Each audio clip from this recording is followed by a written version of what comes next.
So the next. And this thing as well. Okay. Sure. It's actually Judge Young's that's... from investigation. It's been a thorough investigation into cannabis, and I think we should be looking at those things because the real is already being discovered. It's just finding out a little more. More evidence. Thank you. Yeah. So the next, what have we got? 1, 2, 3, 4, 5, 6 submissions are all by teleconference. Oh, Mark is after Kelly. Yeah. So we've now got Tracey. Yeah.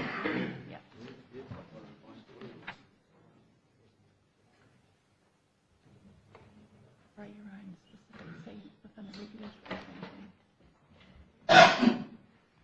Why not? Yeah. I know.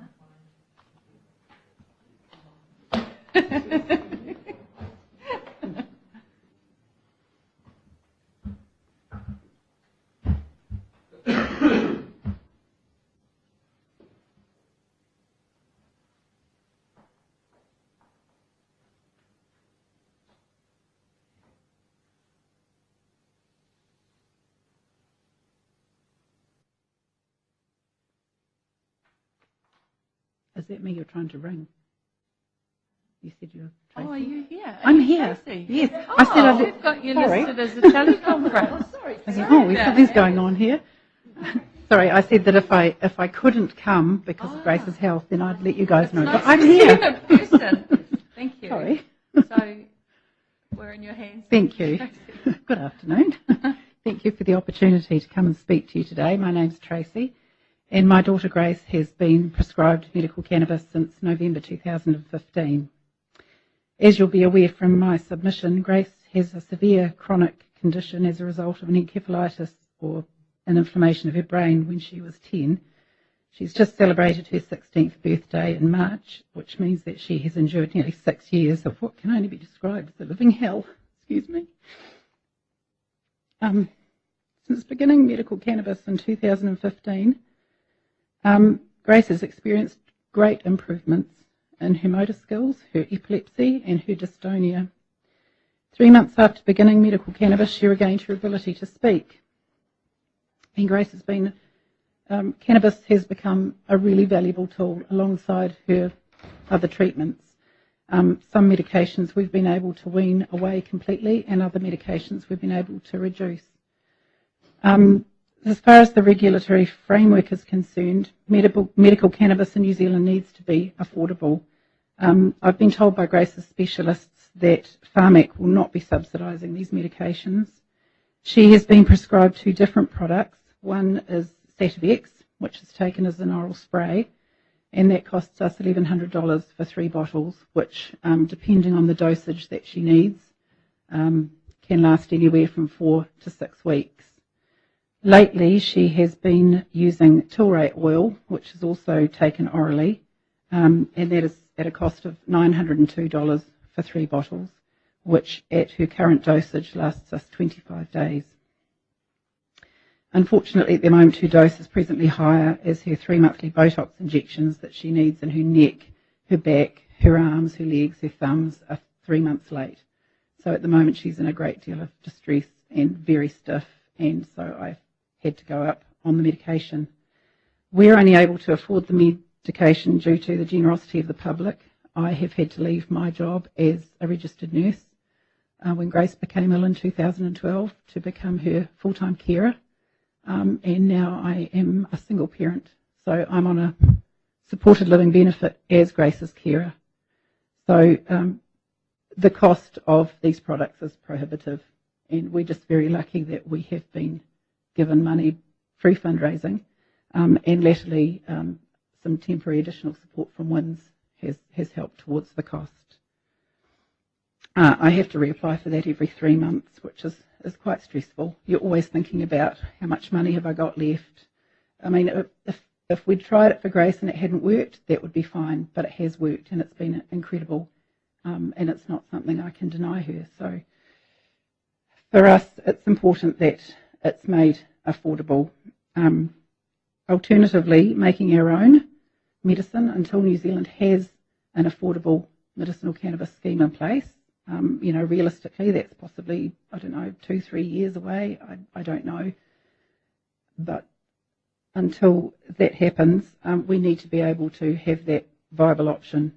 But I also think to be confident in the end product, we need to be in control of the entire process. I don't think it's feasible to go and buy some raw product from someone on the street. You need to be in control of the entire process, from choosing the strain of plant that you want to grow, to be able to grow it organically, pesticide-free, disease-free, and then to continue on and do the extraction by a suitable method. Which brings me to my second point in regard to the regulatory framework, and that is that Grace needs access to a variety of medical products in order to address her specific symptoms. What she is prescribed is a 1-to-1 ratio THC to CBD. Sativex and Tilray oil are both the same. Much has been said about CBD-only medication, but medical cannabis is not necessarily a one-size-fits-all medicine. Grace needs the THC as well to effectively calm her spasms and give her relief from her pain. There are numerous strains providing varying ratios of cannabinoids and terpenoids, and studies are showing the merits of whole plant therapy rather than isolated extracts. Those studies are coming through, the entourage effect, they call it. Because Grace ingests her medicine, it takes some time to take effect, and in times of distressful dystonic storms or prolonged clusters of seizures, I do have to resort to sedative drugs to knock her out. Lorazepam and clonidine, just make her go to sleep. Get her to sleep for a few hours. But I know that there are high THC nasal sprays available in the States that are amazingly effective in those circumstances.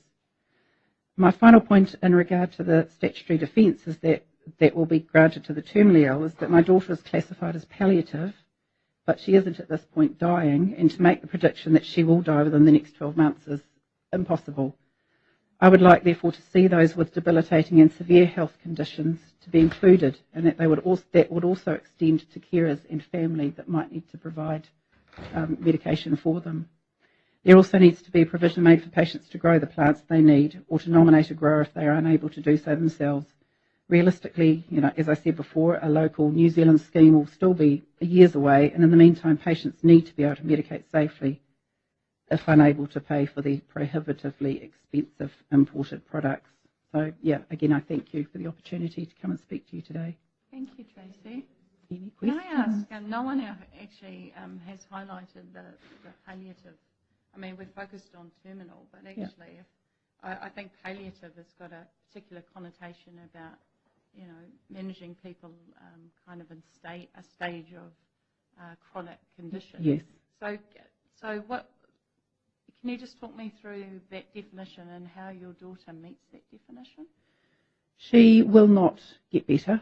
Her set of symptoms with the damage to her basal ganglia means that she suffers severe dystonia, which is contorting her body.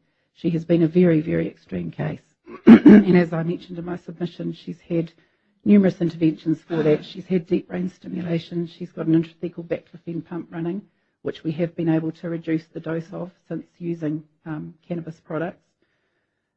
But she won't get better. So it's more about quality of life and controlling her symptoms. She has a very severe back curvature, scoliosis, which the force of the spasms is just dragging her more and more out of position, and that is inoperable.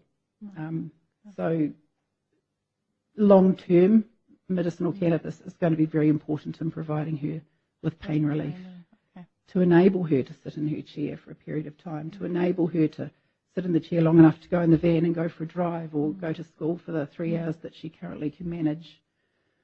I mean, because we're trying to navigate our way through a piece of legislation that's constrained by another piece of legislation that we voted on. So I'm talking about Chloe Swarbrick's memory bill. So we need to, if we were to look at broadening that exemption, we have to find the right mechanism to do it. But that also communicates, I think, a level of care and need that is kind of more, I was going to say, which is part of a systems approach to supporting people. And I think in Grace's case, she's suffering, she suffers. Her suffering is indefinite. Yeah. There's not an end line. It could be tomorrow because she is fragile, but at this point in time, it's indefinite and she will always have it. Thank you very much. Thank you. Now, I'm just making sure Kingsley's not here.